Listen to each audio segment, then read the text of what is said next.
अनुपमा का दिल उस समय जैसे रुक सा गया जब उसने भाव के मुंह से सोनू राठौर का नाम सुना। जैसे ही यह नाम उसके कानों तक पहुंचा, अनुपमा के होश उड़ गए। उसका शरीर अचानक कठोर हो गया और पैरों तले जमीन खिसकने लगी। उसे विश्वास ही नहीं हो रहा था कि वही सोनू राठौर, जो समर का कातिल है, उसके सामने चर्चा में है। वह झटके से पीछे हटते हुए अपनी सांसें संभालने की कोशिश कर रही थी, लेकिन दिमाग में हर तरफ सिर्फ एक ही सवाल गूंज रहा था, क्यों, कैसे? उसका सिर घूम गया और वह बिना देखे समझे हवन कुंड की ओर बढ़ रही थी।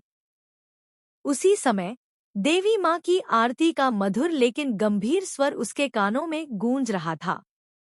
अनुपमा जैसे किसी भूल भुलैया में फंस गई हो, कदम कदम पर खतरे की तरफ बढ़ रही थी।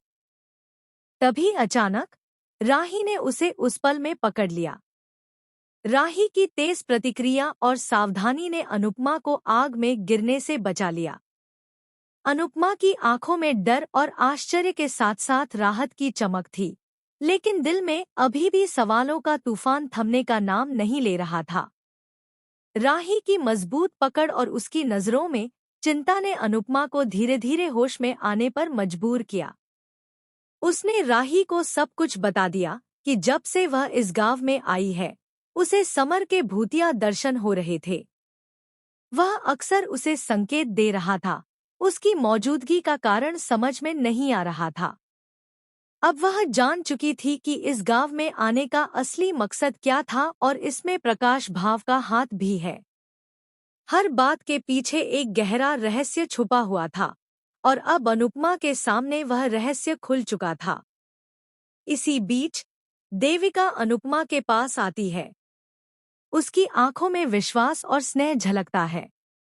वह अनुपमा को समझाती है कि डर और संदेह को छोड़कर अब उसे सच्चाई का सामना करना होगा।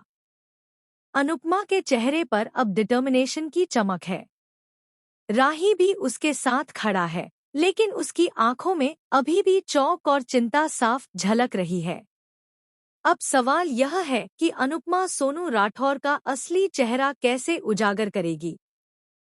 वह जानती है कि यह सिर्फ एक नाम नहीं है, बल्कि समर की मौत के पीछे छिपे सच्चाई का सूत्रधार है। उसके दिल में गुस्सा और न्याय की आग भड़क उठी है।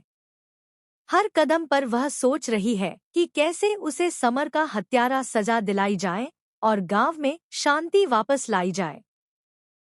इस बीच वातावरण भी पूरी तरह रोमांचक हो चुका है।